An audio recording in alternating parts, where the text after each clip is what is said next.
uma das frases mais famosas de Jung, e Jung diz que quem olha para fora sonha, e quem olha para dentro desperta. E quando nós fazemos um link, tanto da escritura francesa, como da expressão utilizada por Jung, nós vamos compreendendo melhor a importância desse encontro conosco mesmo, da importância deste autoconhecimento e da importância de tentarmos responder essa pergunta desafiadora: quem sou eu? Porque quando nós conseguimos fazer este exercício, quando nós nos aproximamos da resposta desta pergunta, com certeza nós vamos construir uma vida mais estabilizada sob o ponto de vista emocional. Rousseau, que foi um filósofo do século XVIII, ele defendia a teoria de que o homem, o ser humano, é produto do meio. E, de uma certa forma, Rousseau tinha razão. Aquele que se conhece apenas superficialmente, ele acaba se tornando, sem dúvida alguma, o produto do meio que ele vive. No entanto, se estivermos dispostos a aprofundar nessa busca, neste autoconhecimento, se nós tivermos essa habilidade, esse desejo, e tivermos a vontade de fazer esse esforço, nós vamos conseguir distinguir melhor entre o bem e o mal.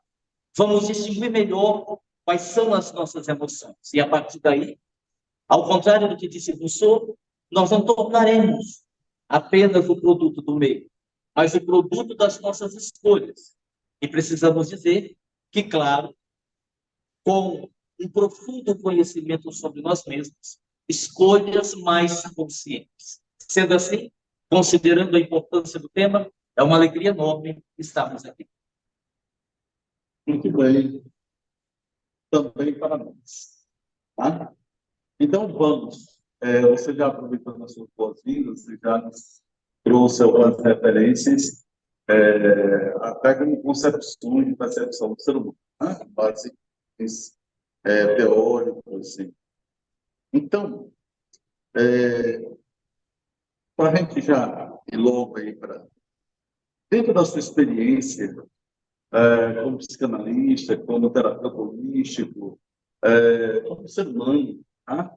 Em todas as suas atividades, qual a importância do autoconhecimento na escolha profissional?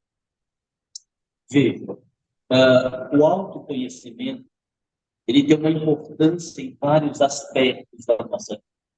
Vale lembrar que, como explicou Freud, quando nós não temos consciência daquilo que nos é inconsciente, nós acabamos tomando decisões, nós acabamos percorrendo caminhos nos quais poderemos mais tarde sofrer consequências graves das escolhas que fizemos, justamente porque as nossas escolhas foram baseadas naquilo que supomos que sabíamos sobre nós mesmos. Então, por exemplo, quando nós pegamos as nossas emoções, quando não nos conhecemos profundamente, é muito comum tomarmos decisões com base naquilo que pensávamos, que sentíamos, e na verdade não.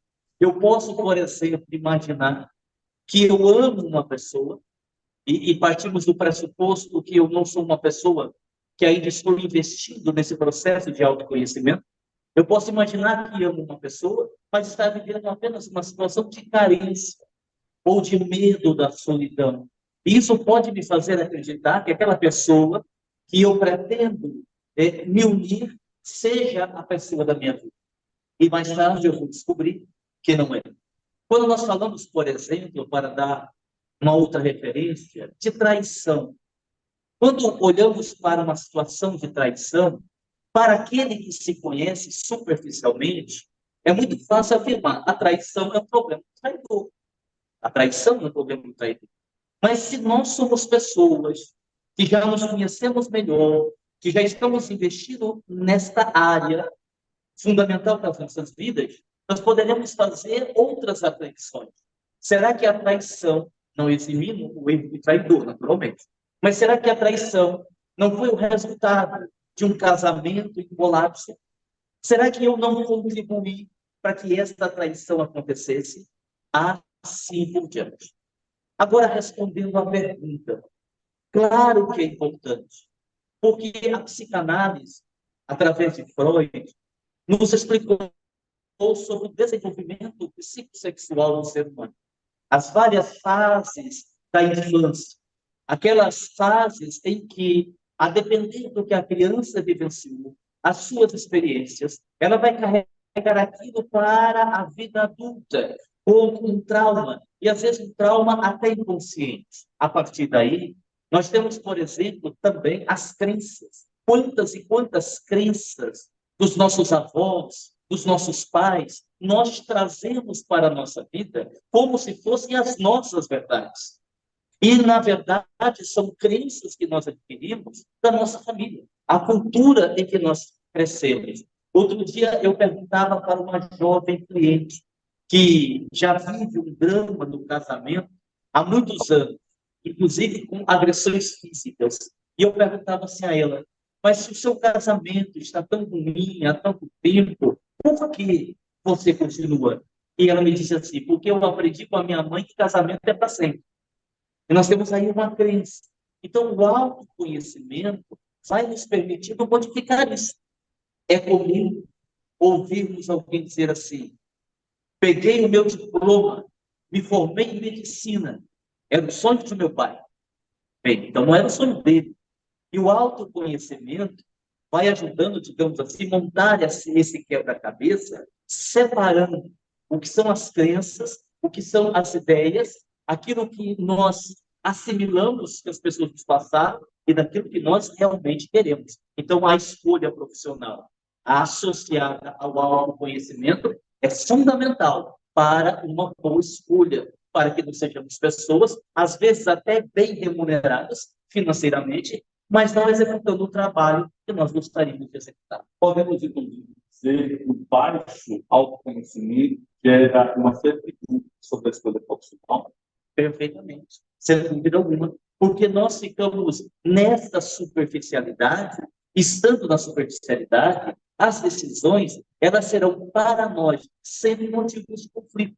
Será que eu fiz a escolha certa? Será que é este o caminho? Tanto é que você vê muitos jovens começando uma faculdade e no segundo, no terceiro ano, já se dúvida. Parece-me que não é isso que eu quero. Parece-me que não era esta profissão.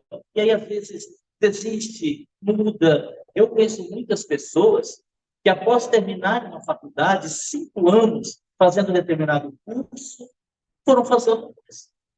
E talvez se aí houvesse um nível mais amplo de autoconhecimento, poderiam identificar com mais clareza isso antes.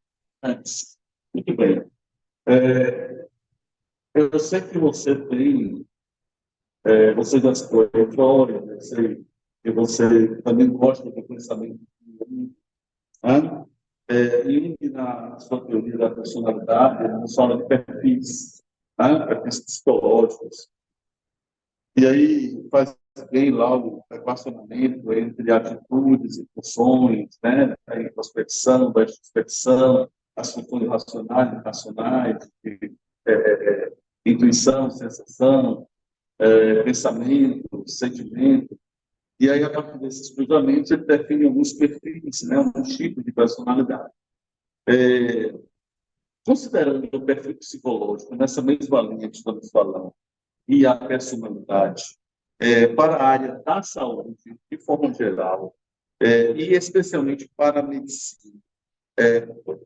Assim, a partir do que, né, nos permite o olhar teórico e dentro da sua experiência, de casos que você já tenha aprendido, de pessoas ou já atuando na área, né, na área de saúde, ou na medicina de forma específica, ou buscando a formação, como que você tem percebido, como você tem até auxiliado algumas pessoas terapeuticamente para que elas tenham uma clareza da relação que ela possa construir entre o seu perfil, e a sua realização profissional. Na área de saúde, na área de medicina, já que a gente sabe que essas áreas acabam, digamos assim, sendo mais atrativas para determinados perfis psicológicos. Assim, como você percebe essa relação? Olha, eu poderia reportar que Abel Salazar foi um médico e escritor, nascido em 1889. Ele dizia que o médico que só sabe medicina, nem medicina sabe, né? Querendo dizer que nós devemos ampliar os nossos horizontes e aprender a lidar com o ser humano. Agora, veja, independente da nossa profissão, embora estejamos aqui focando a área da medicina, nós somos humanos, seres humanos. E como seres humanos, nós somos influenciados pelas pessoas. Tanto é que dentro da psicanálise, Freud explicou sobre a transferência, a contra-transferência.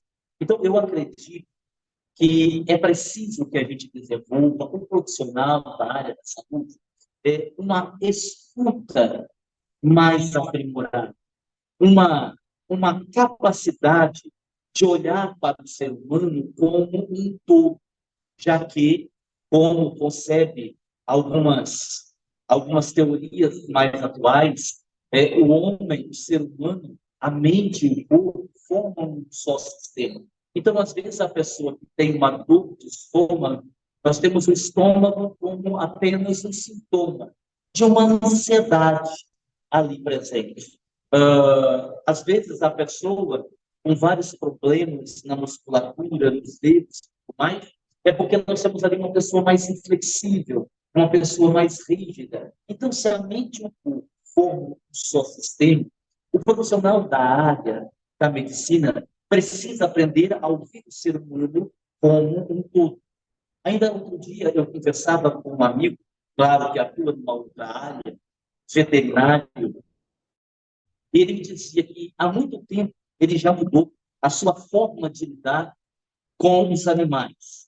E eu perguntei por quê, ele disse, eu não olho mais apenas para o cão, mas eu olho para toda a estrutura que envolve o cão, o gato, o animal. Como é a sua dona, qual é o seu perfil, como ela é emocionalmente, porque isso vai afetar o cão e, às vezes, fazendo com que ele até piore em termos da doença que tem.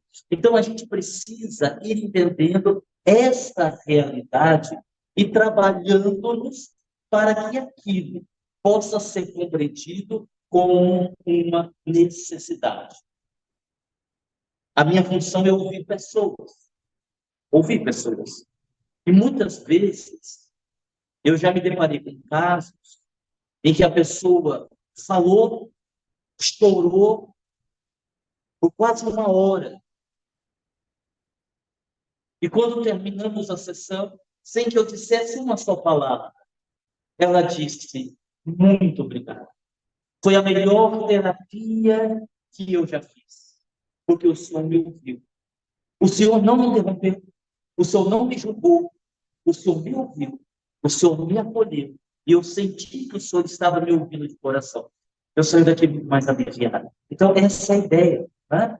E se a gente transferir isso, porque alguém poderia questionar assim, tá, mas você está falando da sua área de atuação como psicanalista, mas quando nós falamos da medicina, a função do médico não é exatamente essa. A função do médico é descobrir a enfermidade e, a partir daí, dar o remédio, pedir o exame para ajudar a pessoa a se curar. Ótimo, perfeito. Mas sem desconsiderar essa questão do humano, do ser humano. É interessante você dizer isso. A gente sabe que um médico que tem a capacidade de ouvir o seu paciente, pelo próprio discurso dele, ele vai retirar uma série de elementos que permitirá não só compreender os sintomas, como buscar confirmações, inclusive, na linguagem em relação aos sinais, e que isto pode, sim, me oferecer elementos para, na comparação, por exemplo, com exames, né, que devem ser feitos, se chegar mais facilmente a um diagnóstico, ou pelo menos suspeitar sobre outras possibilidades. A própria expressão corporal, que às vezes denuncia muito da própria pessoa. Então, isso realmente, ali que está nas entrevistas, Porque a partir do momento que nós vamos ouvindo pessoas, a gente também tem que aprender, e a minha área exige isso, ouvir o que não foi dito, ouvir o que não foi verbalizado. Talvez o mais importante numa terapia é justamente o que não foi dito, porque ali, às vezes, nós vamos encontrar uma resistência, né? Freud já explica, né? Como nós vamos resistir. Olha, por que vamos resistir? Não é difícil de compreender. Esse encontro conosco mesmo é extremamente desafiador. A proposta de Sócrates, do conhece-te a ti mesmo, continua sendo desafiadora para todos nós. E é interessante que há uma outra expressão muito famosa de Sócrates, que ela se encaixa perfeitamente nisso que nós estamos falando, quando ele diz que só sei que nada sei. Né? Então, nós sabemos muito pouco sobre nós mesmos. E lidar com a sombra, lidar com as nossas questões mal resolvidas, é de fato muito doloroso. Então, a gente entende as resistências, a gente entende quando o indivíduo não deseja sair da chamada zona de conforto. Porque, claro, isso vai gerar uma dor, isso vai gerar um sofrimento, e isso vai trazer enormes desafios para o indivíduo. Então, aparentemente, isso não é verdade, mas aparentemente é melhor ficar do jeito que está. E aí nós vamos procrastinando e poderemos ter muitos problemas futuramente. Inclusive, alguns estudiosos, alguns teóricos, têm estudado muito a questão da depressão a partir da meia-idade, a partir da metade da vida, depois que as pessoas passam da metade da vida. E muitos autores têm afirmado que isso se dá justamente pelo desejo de se conhecer um pouco, não é tarde, sempre é tempo. Mas é tarde no sentido de que algumas coisas não podem ser mais proibidas. Então, é evidente que se eu decido me conhecer um pouco mais no auge dos meus 60 anos, evidentemente que algumas posturas equivocadas, algumas escolhas equivocadas não poderão mais ser corrigidas. E isso pode, em algumas pessoas, gerar uma frustração, gerar uma tristeza e acabar levando-a a um quadro de depressão. Dentro do que você falou, somente, há um movimento na área das dimensões da saúde, da medicina especialmente, que tem se referido como uma humanização do processo. Né? Ou não pelo outro, pelo diagnóstico, né, da doença, não pelo outro, pelo número, mas sim como uma pessoa que tem nome, assim, pegue um tratamento nessa dimensão. E aí, dentro do que você está falando, coloque algumas coisas mais dentro do aproveitamento das nossas buscas pessoais ou profissionais e o desenvolvimento do autoconhecimento. Algumas pessoas pensam, às vezes, que para poder ter uma experiência de autoconhecimento, ela tem que parar tudo, para o mundo, para tudo, porque agora eu tenho que me autoconhecer. Então, a perspectiva é, você pode experimentar, exercitar o seu autoconhecimento e tudo que você faça. Então, como que você percebe aí o aproveitamento das nossas buscas pessoais, né, ou profissionais, e o desenvolvimento do autoconhecimento? Na verdade, nós vamos tendo as oportunidades de estabelecer o autoconhecimento o tempo todo nas nossas vidas. É justamente nas relações que a gente pode fazer isso. Eu me lembro de um caso muito interessante que eu atendi uma pessoa e ela vivia um drama familiar, com a mãe particularmente e com um dos seus irmãos. E ali, como psicanalista, fazendo o nosso trabalho e tudo mais, olha que coisa, o aproveitamento das situações para o nosso crescimento. E o que me chamou a atenção é que eu, como profissional, eu comecei a ficar incomodado com aquela situação. E eu comecei a me perguntar por que aquele quadro me incomodava tanto. E aí fui fazendo o exercício, um atendimento à pessoa, à cliente, fui fazendo o exercício. E aí, claro, voltando a Freud, fui tentando buscar no inconsciente o que é que poderia ter gerado. Porque, a princípio, ficou claro que havia algo que me incomodava a nível inconsciente, que eu ainda não tinha clareza na relação com minha mãe e na relação com meu irmão. Que olha que coisa interessante, que conscientemente não aparecia. E esse talvez é o grande desafio, porque há pessoas que dizem assim, não, quando uma pessoa chega para a consulta, vamos falar um pouco da sua infância? Oh, não precisa, minha infância foi ótima, uma criança feliz, não tem nada para ver lá. Quero mesmo tratar do problema agora. Mas isso é o que ela diz, isso é o que ela acredita. Porque existem muitas coisas ali que estão submersas e que na própria terapia continuam à tona. Então, para resumir a história, quando meu irmão era pequeno, eu tinha lá meus 8, 9 anos, eu tinha que balançava no carrinho, ele dormia. E minha mãe, muito severa, me dizia: se você não fizer dormir direito, você não sai para brincar. Se você parar de balançar e acordar, depois você vai ficar de castigo. E aquilo, e aí fazendo esse exercício, né? É Aristóteles que diz que a excelência da vida, ela não se faz no ato, ela se faz no hábito, né? E fazendo esse exercício, gerando esse hábito de investigação, de auto-investigação, era isso que me incomodava. Havia ali uma rusga, havia ali uma dificuldade. Então, eu usei o caso daquela pessoa que me procurava e acabei resolvendo questões pessoais que estavam ali sem resolver. Então, em síntese, eu acho que esta é a proposta. Quando nós assistimos uma palestra, quando nós participamos de um curso, quando nós ouvimos algo, interessante, quando nós ouvimos algo do nosso inimigo. Porque, às vezes, o nosso inimigo diz coisas a nosso respeito que o amigo não tem coragem de dizer. Então, em vez de rebater o inimigo que aparentemente nos fez uma calúnia, olha aí uma ótima oportunidade de fazermos uma reflexão. Será que, até um certo ponto, esse inimigo não tem razão no que ele falou? Esse é o exercício de todos os dias, na convivência geral com as pessoas que nós vamos aprendendo todas essas coisas. O que você sinaliza, em última instância, é que as nossas buscas não nos adoecem. Exatamente. E aí, nesse evento do final de semana, em Votuporanga, nós vamos ter o lançamento desse seu último livro, tá? Mente Sã, tá?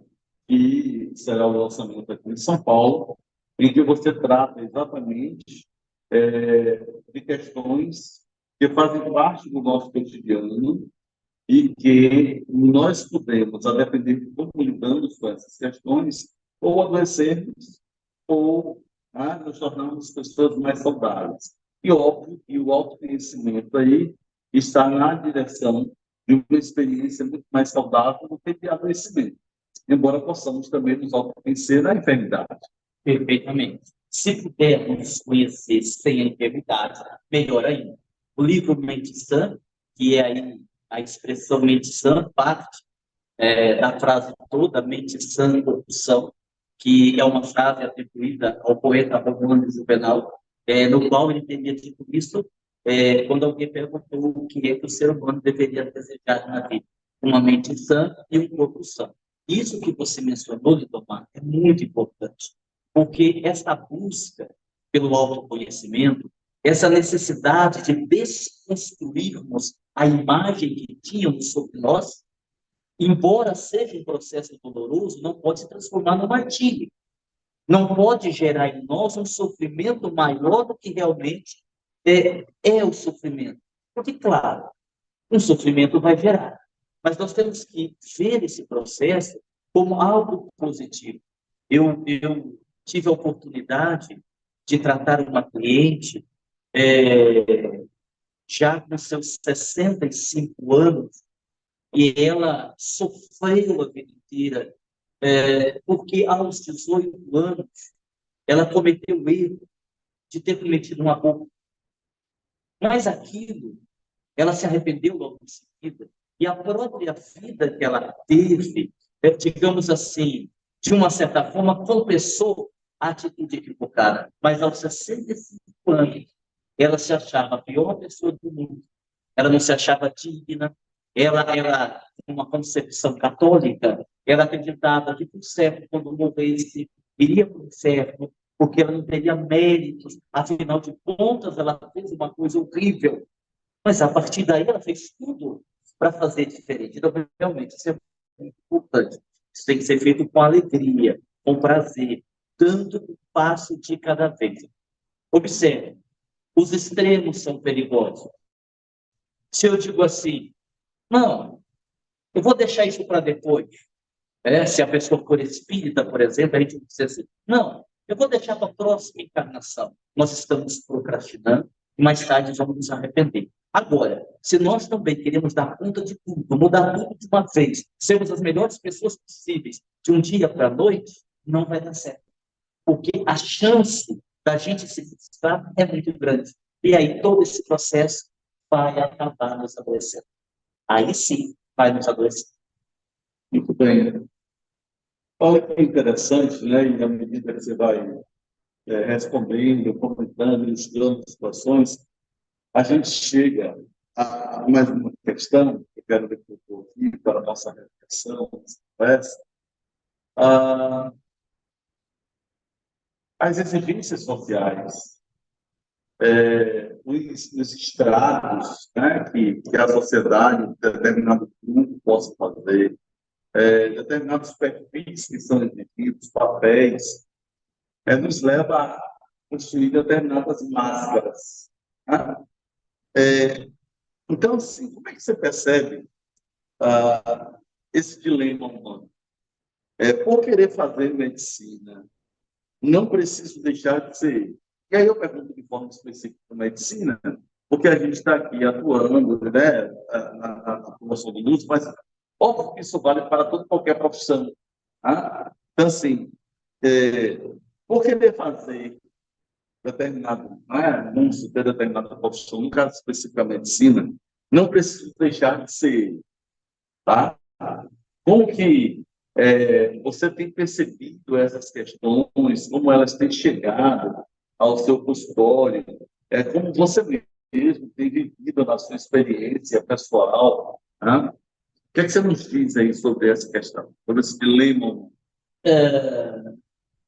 Tem um pequeno texto de Teixeira Andrade, em que ele diz assim, há um tempo em que temos que abandonar as nossas culpas velhas, aquelas que já se acomodaram com a nossa forma. Há um tempo em que temos que abandonar os caminhos que sempre nos levaram aos mesmos lugares, tempo da travessia. E se nós não o fizermos, permaneceremos para sempre à margem de nós mesmos. Ou seja, o nosso eu está em construção. Essa ideia de deixarmos de ser quem somos é um apego que temos àquilo que somos, ou melhor dizendo, estamos. Porque nós não somos, estamos.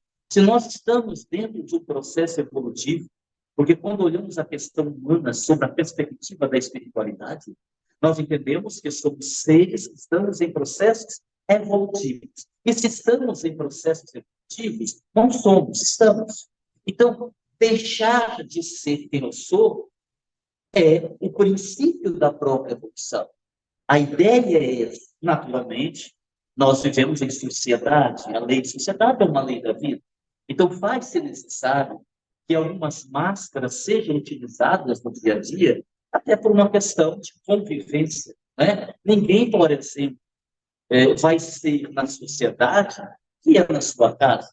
Se você está na sua casa e você, de repente, quer tirar a sua camisa, no momento lá de explosão, você fala um palavrão, se você estiver numa reunião, você vai sempre falar mais. Então, são essas máscaras. O problema é quando passamos a ter estas máscaras e nos identificamos com elas. Aí nós vamos ter uma dificuldade.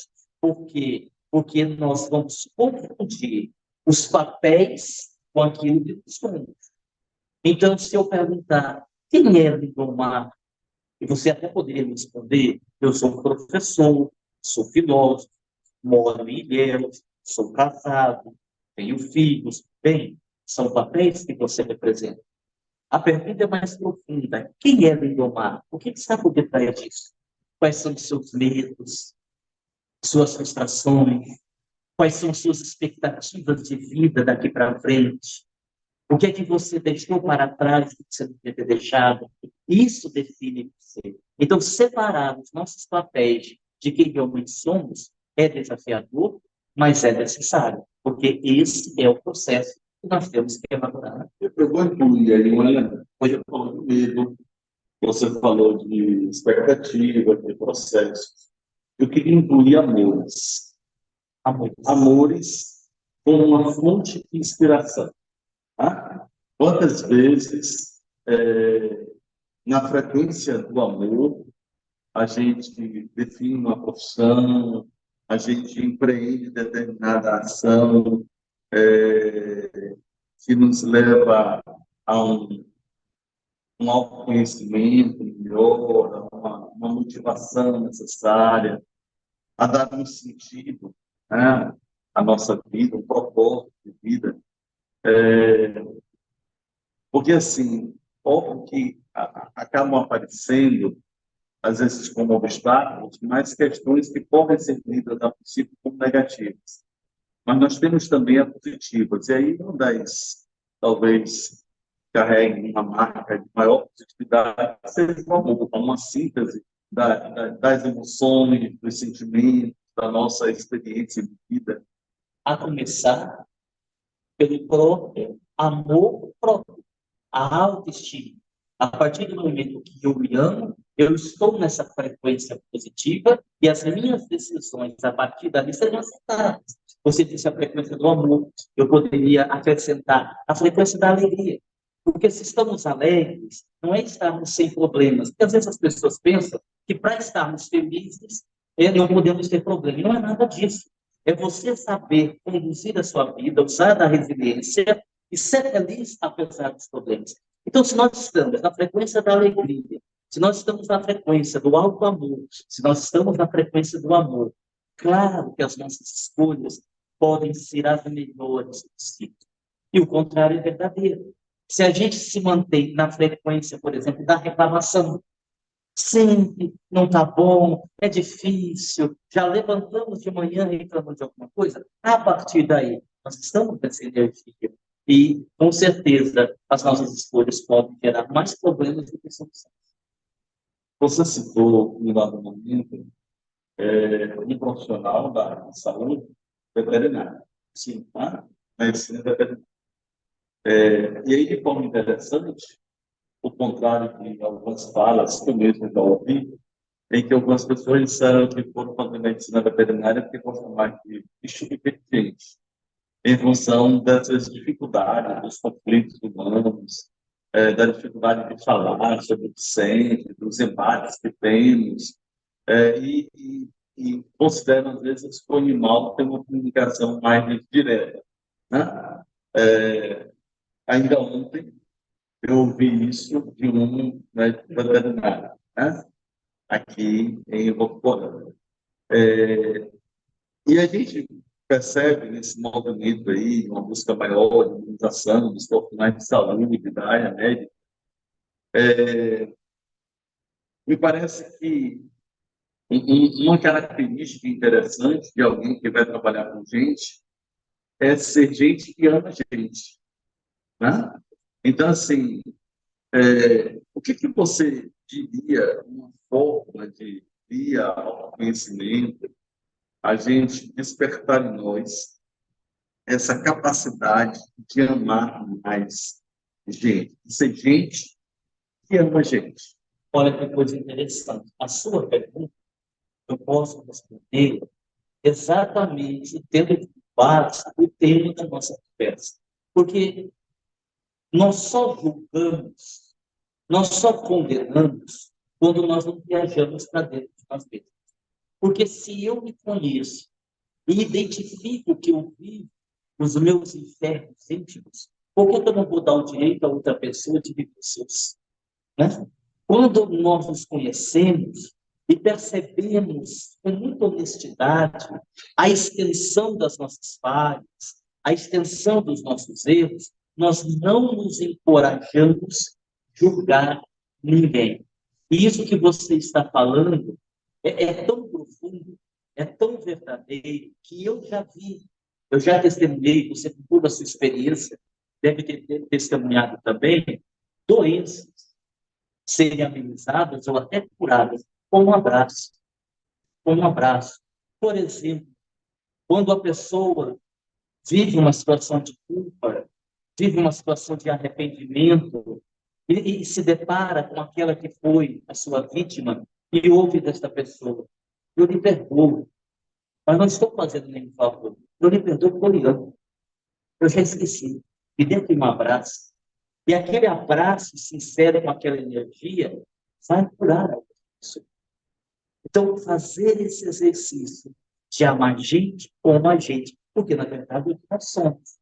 Nós estamos aí na condição humana, somos humanos. E esse sentido de sermos humanos é que nos vai fazer buscar uns no outro aquilo que também precisamos em nós. Então, sem dúvida alguma, é um exercício de justiça. Agora, é um exercício. Muitas vezes, eu comecei uma terapia, com cliente A, cliente B, cliente C, e tive logo de imediato uma antipatia. Aquelas pessoas que nos procuram, não sei o que é, se fosse usar uma expressão vulgar, diria: olha, o santo não bateu. E aí, eu, como profissional, tenho duas opções.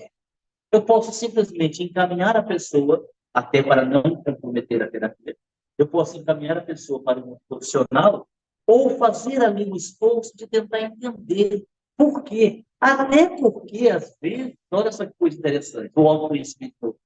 Aquilo que eu não gosto na pessoa é apenas uma projeção. Eu estou enxergando o mérito, na verdade, eu carrego em mim. E se eu tiver essa sabedoria, essa paciência, a vontade de fazer esse exercício, eu vou descobrir isso, a terapia vai fluir naturalmente e eu vou usar isso para me curar, para me melhorar. Então, isso é fantástico. Esse exercício é fantástico. Você falou há pouco do abraço, que é um gesto, um movimento são, que ela é extremamente poderosa na sua comunicação. Tá? Tanto que tem gente que diz: eu lhe perdoei, e se você diz assim, bom, então tá, se você me perdoou, me dá um abraço.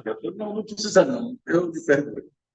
Na verdade, ainda não chegou na condição de dar o abraço. E se der, o abraço não vai ser na sua capacidade máxima de expressar o sentimento, a proximidade, a inteireza e a entrega.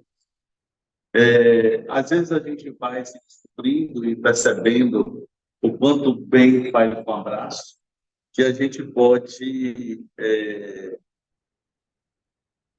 expressar ou pensar, né? Ah, que vontade de lhe dar um abraço agora. Né? E às vezes mesmo, até estando distante, fisicamente falando, né? Tendo uma longa distância, você não só dizer que quer dar um abraço, como você sentir dando o abraço, né? Sentir recebendo um abraço. Que, aliás, dentro dessa perspectiva, do abraço, do beijo, ou até do aperto de mão, a depender de como for dado esse aperto de mão, dispensa qualquer palavra. Né? Às vezes o gesto, a atitude, né? Porque é algo que nós precisamos e ponto. Os pais estão bem. Às vezes as pessoas não param para pensar sobre isso. Né? No casamento, muitas vezes a gente vê isso: ah, mas nós estamos nos afastando. Sabe aquela coisa? Do cafuné, do carinho, oh, deixa eu ter meu ombro aqui, né? Deixa eu massagear os seus pés, você está cansado. Olha que ato simples. Eu vou, a esposa do marido, ou o marido da esposa, massagear os pés, 10 minutinhos. Mas para a pessoa que está cansada, um dia exaustivo, ela pode pensar assim: nossa, ele parou para pensar em mim. Ele se preocupou comigo, ele massageou os meus pés. Puxa vida. Pronto. É isso. Você precisa lembrar um livro. O título do livro é Eu Posso Estar Errado. E é um monge, um ex-monge, que nos fala sobre a tradição dos mosteiros da floresta da Tailândia. E uma das habitualidades deles era os monges mais novos massagearem os pés dos monges mais antigos. E aí, o autor do livro, né, o João Nativo, ele diz assim: eu adorava fazer, inclusive com monges que tinham dificuldade de relacionamento, né? Eu adorava fazer isto porque era o momento em que a gente aproveitava para ouvir as histórias, os ensinamentos, as lições que eles passavam naquele momento. Então, é um dar e receber, né? Há uma expressão de carinho, há uma expressão de cuidado, há uma expressão de respeito, né? E aí observe que nas diversas tradições a gente vai encontrar isso. Se você pega o cristianismo, Jesus também vai fazer a referência a lavar os pés, né? Então, são gestos que expressam uma possibilidade de, de auto-reconhecimento e de reconhecimento do outro. Eu poderia dizer que, se a gente fosse sintetizar um ato de massagear os pés, como por exemplo, como uma forma de dizer: assim eu expresso a minha gratidão, né? O meu desejo de cuidar de você estar bem, é também para mim um momento em que eu me gero um autocuidado, eu me gero um autocarinho, eu expresso a minha gratidão, que é uma forma de amor, né? Eu expresso a minha gratidão, e nesse momento eu lhe reconheço, eu lhe respeito. Isso só é possível porque eu também me reconheço, porque também eu me respeito nesse processo. Assim, tem uma beleza que eu diria transcendental, né?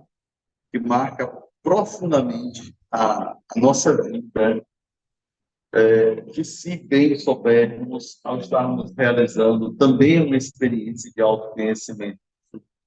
E aí caberia, eu acho que, tanto num ato desse, seja do abraço, seja de massagear os pés, seja do toque de mão, seja de escutar o outro, há uma experiência aí voltada para a saúde, né? Saúde mental, saúde em todas as dimensões, inclusive espiritual. Há, sim, um desenvolvimento da nossa espiritualidade, né? Porque nesse momento também é uma oportunidade de você responder a pergunta: quem sou eu? Tá? E, sem perceber nesse processo que a gente vai fazendo e vai pensando, nessa busca, né, do si mesmo como ídolo, né? O que eu faço e como eu faço me permite realizar esse encontro comigo mesmo. A gente já está aqui meio no limitezinho do nosso tempo. Eu gostaria de lhe propor, na sua fala pouco eu lembrei de duas referências. Uma de Ortega, percebe? Eu sou eu, um filósofo espanhol. Eu sou eu em minhas circunstâncias. Eu lembrei de Friedrich Nietzsche, quando ele se referiu ao humano demasiadamente humano. E isso nos permite, né, pensar sobre a nossa. E você citou um pensamento belíssimo quando fala da travessia. Né? Então, assim, considerando que eu sou eu em minhas circunstâncias, considerando que eu posso viver a minha humanidade sem comprometer o outro, sem que as minhas buscas gerem um prejuízo, um distrato para o outro, como, por exemplo, querer ganhar dinheiro no exercício da minha profissão, mas eu não preciso fazer de qualquer jeito, eu posso fazer o melhor que eu posso, né? E fazer com que o outro se sinta muito bem. Já até a título, né, da gente ir concluindo, como você tem percebido nessa busca do quem sou eu e esse encontro consigo mesmo, nessa experiência das circunstâncias que nos envolvem, na nossa humanidade, do nosso desejo, da nossa amorosidade, Nessa experiência de travessia, vamos dizer assim, dos desertos em nós mesmos, que pode nos gerar a possibilidade do autoconhecimento e nos trazer mais felicidade. Eu me lembro de uma expressão também que diz que se nós não aprendermos a atravessar o fogo das nossas paixões, nós não vamos superá-las. Eu penso assim, dentro aí já da discussão, nós precisamos de duas coisas principais, as circunstâncias que você falou, a vivência. Eu atendi um casal uma vez e o marido expôs o nosso problema, que era o casamento, estava indo no final. O nosso problema, o problema do nosso casamento, é que a minha esposa não gosta de sexo. E imediatamente a esposa disse assim: não, eu gosto de sexo. Eu não gosto como você faz sexo. Né? E aí ficou aquela tensão, passou. E depois eu perguntei assim a ele: por que você esperou chegar nesse ponto? Ele me disse assim: porque eu sabia que eu poderia chegar aí. Então, quer dizer, a gente precisa ter a coragem de olhar para nós e dizer: ó, está em mim, então eu preciso correr atrás, eu preciso fazer. E na belíssima obra Alice no País das Maravilhas, isso é citado para nós darmos a referência, é uma fala minha, em uma palestra de uma certa profeta, filósofo, né? Ele brinca dizendo que na magistral obra, quando Alice encontra-se com um gato e pergunta a ele: onde é que vai dar esse caminho? Onde é que vai dar essa estrada? O gato pergunta: e você quer ir para onde? Ela diz: eu não sei, eu estou perdido. Ele então responde: bom, para quem está perdido, porque está certo. Então, que a gente possa se encontrar, ou pelo menos delinear, definir qual é o nosso caminho. Existe uma garantia de 100% que nós vamos conseguir responder a pergunta: quem sou eu? Não. É possível que a gente vá chegar ao final da existência e não vai ter conseguido respondê-la por completo. Mas se a gente se aproximar da verdade sobre nós mesmos, já teremos dado passos significativos na direção da própria saúde e da própria paz. Sim. Bom, eu quero agradecer a você, em nome da Área Itabuna, da Faculdade de Ciências Médicas. Eu agradecer, em nome da coordenação do uso do Saúde e Espiritualidade, todo o grupo do USP, né? Uma oportunidade sempre enriquecedora. Estamos aí na nossa segunda edição dessa live, tivemos uma no ano passado, esta hoje, e, assim, agradecer porque você sempre acolhe as nossas propostas, os nossos convites, e agora, antes da gente concluir, eu quero aproveitar e perguntar se a nossa coordenadora do curso, doutora Messia Margoto, quer dizer alguma coisa, assim como agradecer aí todo o suporte que Sharon nos deu, né, de lá, de Tabuna, e também, Sharon, depois de Messia, se você quiser dizer alguma coisa aí para iluminar ainda mais esse momento, fique à vontade. Messia, gostaria de compartilhar conosco suas impressões? Boa noite, doutor Aguinaldo Paviani. Paviani? Sim, boa noite. É um prazer enorme tê-lo conosco, uma oportunidade enriquecedora para nós.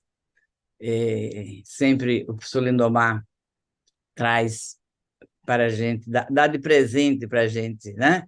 Pedras preciosas, hoje tivemos essa, e dizer que ficamos bastante felizes.